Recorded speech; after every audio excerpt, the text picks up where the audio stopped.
আর মাত্র কয়েক ঘন্টা তারপরে ক্যালেন্ডারে একটা নতুন বছর 2025-এর শেষ সূর্যোদয় হলো আজ। 2025-কে বিদায় জানানোর পালা, আর সেই সঙ্গে নতুন বছরকে স্বাগত জানানোর প্রস্তুতিও শুরু হয়ে গিয়েছে। নতুন বছরের শেষ দিনে কুয়াশার চাদরে মুড়েছে দেশের বিভিন্ন প্রান্ত, সেই সঙ্গে শীতের দাপটও জারি রয়েছে। উত্তর পূর্বের গুয়াহাটি, দক্ষিণের কন্যাকুমারিকা থেকে বাণিজ্য নগরী মুম্বাইয়ে ধরা পড়েছে সেই ছবি। বছরের শেষ দিনে চলছে জাঁকিয়ে শীত উপভোগ।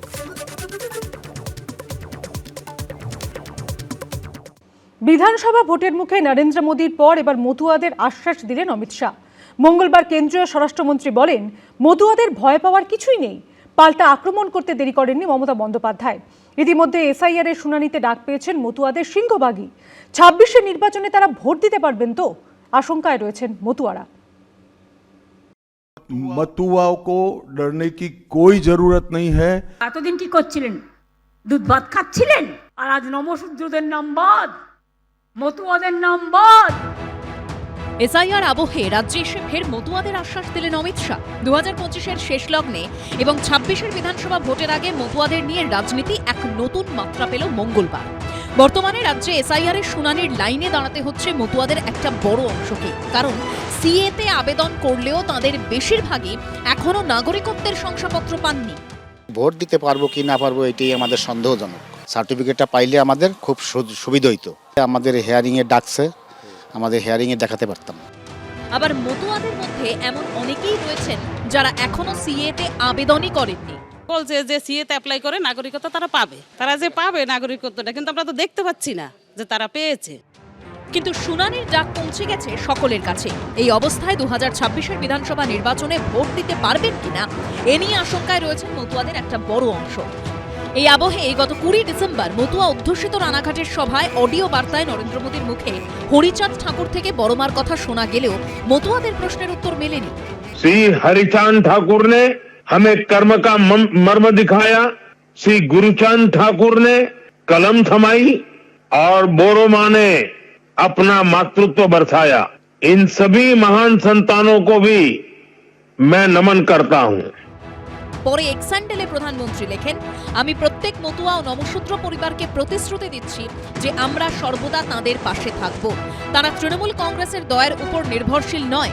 আমাদের সরকার যে সিএএ এনেছে তাতে মতুয়াদের সসম্মানে ভারতে বসবাসের অধিকার দেওয়া হয়েছে। পশ্চিমবঙ্গে বিজেপি সরকার শপথ নেওয়ার পর মতুয়া ও নমশূদ্র সম্প্রদায়ের জন্য আরো অনেক কিছু করবে।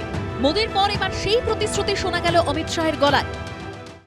मतुआओं को डरने की कोई जरूरत नहीं है। ये भारतीय जनता पार्टी का वादा है। जो शरणार्थी बंगाल में आए हैं वो भारत के नागरिक है, इनका कोई नुकसान नहीं कर सकता, ममता बनर्जी भी नहीं कर सकती। মতুয়াদের যেভাবে ওই নাগরিকত্ব দেখিয়ে আপনারা গাজর দেখিয়েছেন, মতুয়াদের প্রতিনিধি ভারতীয় জনতা পার্টির লোকসভার সাংসদ এবং বিধায়করা বলছে যদি মতুয়ার নাম বাদ যায় বাদ যাবে। এ আবার তৃণমূল বলছে না, বিজেপির লোকেরাই বলছে।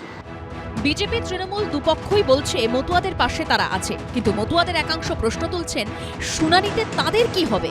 তারা কি আদৌ 26-এ ভোট দিতে পারবেন? মতুয়াদের দাবি ছিল যে আমাদের নিঃশর্ত নাগরিকত্ব দিতে হবে, সেটা সরেছে এখন সিএ এর মাধ্যমে আসছে। সিএ এর মাধ্যমে আসলে প্রথমে বলতে হচ্ছে আমরা উদ্বাস্ত। আমরা এমনভাবে আতঙ্কে আছি যে মানুষ অনেকে এই আতঙ্কের জন্য হার্ট ফেল করে মারা যাচ্ছে। এর চাইতে আর কি আতঙ্ক হতে পারে আমাদের জানা নেই। এই অমিত শাহরাই বলেছে অনুপ্রবেশকারী। 2090-তে যখন আন্দোলন হয়েছিল, 90-তে গিয়ে ওরা একটা আইন পাস করে তারপরে বলো যে না ওরা সব শরণার্থী। তার আগে কি বলেছে? অনুপ্রবেশকারী। এদিন প্রধানমন্ত্রীর সঙ্গে দেখা করেন অধীর চৌধুরী। পরিযায়ী শ্রমিক থেকে মতুয়া ইস্যুতে প্রধানমন্ত্রীর সঙ্গে কথা বলেন তিনি। যেখানে প্রচুর পরিমাণ মতুয়া আছে, লক্ষ লক্ষ, তাদের এসআইআর এর নাম যাতে বাদ না যায় তার জন্য তারা অত্যন্ত চিন্তিত, শঙ্কিত। এটাও দেখবেন আপনারা। আমি গতকাল অমিত শাহকেও চিঠি দিয়েছি, এর আগেও চিঠি দিয়েছিলাম অমিত শাহকে, এর আগেও প্রধানমন্ত্রীকে আমি চিঠি দিয়েছি এইসব বিষয়ে। আমি আমার মতো করে, যেহেতু আমি একসময় এমপি ছিলাম, অন্তত মুখটা চেনে, নামটা জানে, আমি চেষ্টা করি আমাদের চিঠি দিয়ে দেখা করে, এটা আমার কর্তব্য।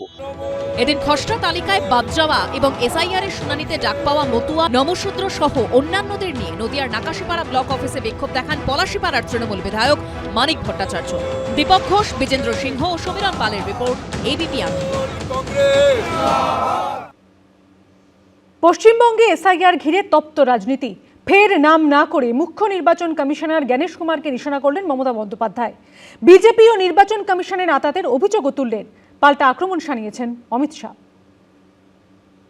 ওদের টার্গেট হচ্ছে ইলেকশন কমিশনকে সামনে রেখে, সে হচ্ছে বিজেপির বড় দালাল। वो हारने के बाद शायद ऐसा कही कि मेरे कार्यकर्ता ही बीजेपी में चले गए। এসআইআর এর শুনানি পর্ব চলছে। হিয়ারিং এ বিএলএদের থাকা নিয়ে রাজনৈতিক টানাপোড়েন তুঙ্গে উঠেছে। বয়স্ক অসুস্থদের হিয়ারিং এ ডাক পড়ার হয়রানির অভিযোগ ঘিরেও চরমে উঠেছে চাপানোতর। এই আবহে ফের নির্বাচন কমিশনকে নিশানা করলেন মমতা বন্দ্যোপাধ্যায়। আমি পরিষ্কার করে বলছি, যাদের 54 লক্ষ মানুষের নাম বাদ গেছে তারা আবার অ্যাপ্লাই করবেন। দিল্লি থেকে বিজেপির একজন বসে আছে আইটি সেলের, তিনি ইলেকশন কমিশনের অফিসে বসে ইয়ারোদের নামে মিথ্যে কথা বলে, ইয়ারোরা জানে না তাদের নামে সই করে ওই নামগুলো বাদ দিয়েছে। এটা করতে ওরা বাধ্য, এটা আপনাদের অধিকার, না হলে ঘিরে বসে থাকবেন মেয়েরা। देखिए, ममता जी के पास से और कोई अपेक्षा रख नहीं सकते। उनके खिलाफ जजमेंट आएगा तो जुडिशरी बीजेपी की है, इलेक्शन कमीशन घुसपैठिया हटाएगा, एसआईआर लाएगा तो इलेक्शन कमीशन बीजेपी का है। वो हारने के बाद शायद ऐसा कही कि मेरे कार्यकर्ता ही बीजेपी में चले गए। নাম না করে মুখ্য নির্বাচন কমিশনারকেও কার্যত হুঁশিয়ারি দিয়েছেন তৃণমূল নেত্রী। আমি একজন ভ্যানিশ কুমারের কথা বলছি, নকল ভ্যানিশ কুমার, ঘরে বসে নাম কাটছে এআই দিয়ে।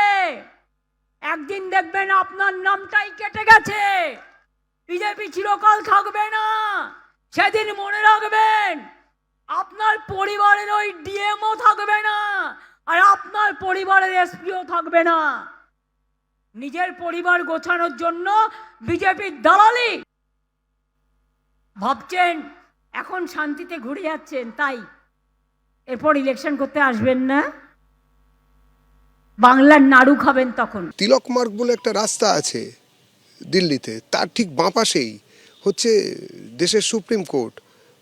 অভিষেক মনু সিংভির মতন লোক আছেন জনগণের টাকায়, যিনি তাদেরকে ফিস দেন। তাহলে তাকে নিয়ে একটা মামলা করিয়ে দিন। এত মুখে এত বলার কি আছে, এই হচ্ছে তাই হচ্ছে। আমরা তো চাইছি প্রশাসনিকভাবে মমতা একটা মামলা করুন। এসআইআর আবহে ক্রমেই নির্বাচন কমিশনের সঙ্গে তৃণমূলের সংঘাতের পারদ চড়ছে। আশাবুল হোসেন, সন্দীপ সরকার, দীপক ঘোষ, এবিপি আনন্দ। এবিপি আনন্দ, এগিয়ে থাকে, এগিয়ে রাখে।